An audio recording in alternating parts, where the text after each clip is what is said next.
It's over down the street. Oh, it's this over here. What? See, there's a view or something here. No. Oh, wait. It was only down here.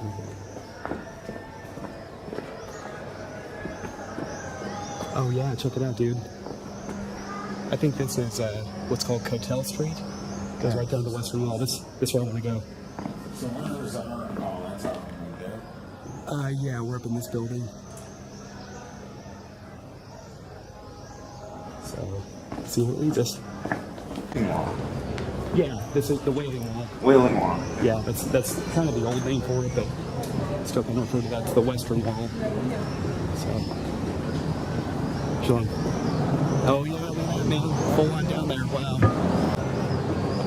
So this is walking down right below our guest house that we're staying at. And there's the Al-Aqsa Mosque on the southern end of the Temple Mount. And there's the Mughrabi ramp.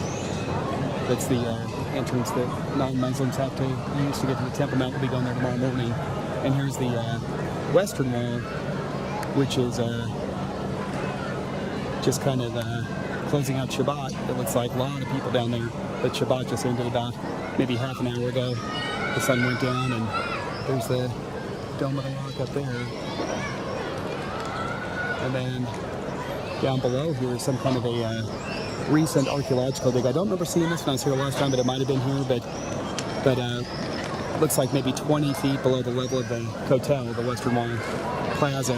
So I don't know if that's quite at the level of the Second Temple period, but that could be. I'm not quite sure what else it would be. So that could be Second Temple ruins that they're excavating there. And there's Vernon trying to call Megan. How's it going? Any luck? Keeps not a good signal. Keeps recoding. Yeah, it keeps cutting off on me, so I'll have to call her later. All right, gotta call her once. We'll keep trying.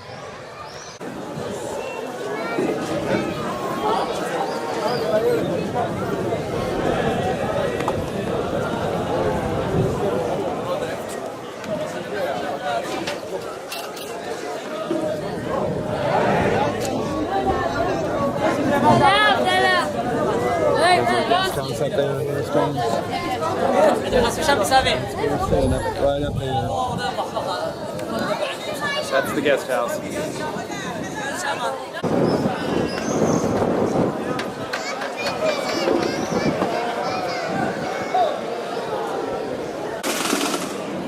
And yes, these are the same guys that attacked our taxi, but Shabbat is over because Shabbat ends as soon as you can see 3 stars in the sky, so it seems to be safe to use my camera. And also they probably think that I'm Jewish, which helps. So, but here's the women's side of the Western Wall. This is still kind of controversial. Some of the kind of liberated women's groups are upset that there's a divider here. Oh, there he is. He decided to come. Okay, thanks, bud.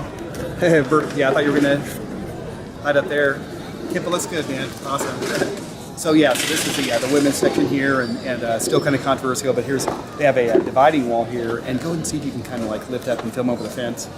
No one's really looking, so not too obvious. So the women are segregated over this part of the Western Wall, and some of them complain. But I've also heard a lot of the women say that they completely prefer it this way because it's respectful to God. So, but yeah, check this out. This is the full-on ultra-Orthodox closing out the Sabbath, Shabbat. And I just said a minute ago, I was pointing at myself, but I said that this is the same group of guys, not the exact same group, this is the same sect that attacked our taxi coming in. But we're safe because Shabbat ended about half an hour ago or so. And I commented earlier, but Shabbat ends when you can see 3 stars in the night sky. So the sky's black, we're fine, and we seem to be okay with the camera. So, and I look somewhat Jewish, and Vernon looks amazingly Jewish with that kid on. So yeah, but yeah, let's walk around and film this. So.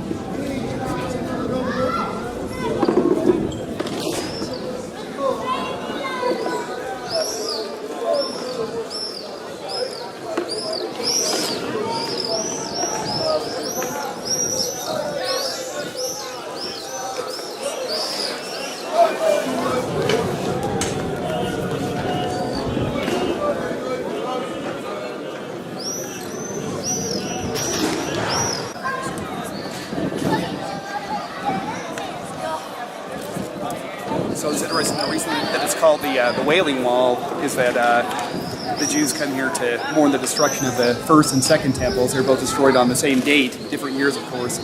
But in 586 BC, the Babylonians destroyed the first temple, Solomon's temple, on Tisha B'Av, which is the 9th of Av. And then the Romans destroyed the second temple, which was built or dedicated in 516 BC. They destroyed that on Tisha B'Av, the 9th of Av, in the year AD 70. So as the centuries went on, the Jews were most of that time, over the last 2,000 years, they've been banned from even being in Jerusalem. Every now and then they'd be allowed to come down just on Tisha B'Av or the Day of Atonement to pray at the wall. But the reason it's called the Wailing Wall is that they're mourning the destruction of the temple, and they're praying to God to bring Mashiach, the Messiah, to rebuild the temple, to build the third temple. So this is all very prophetic, lines up with the whole end time story. So that's what's happening here. We're praying for a third temple. So interesting stuff.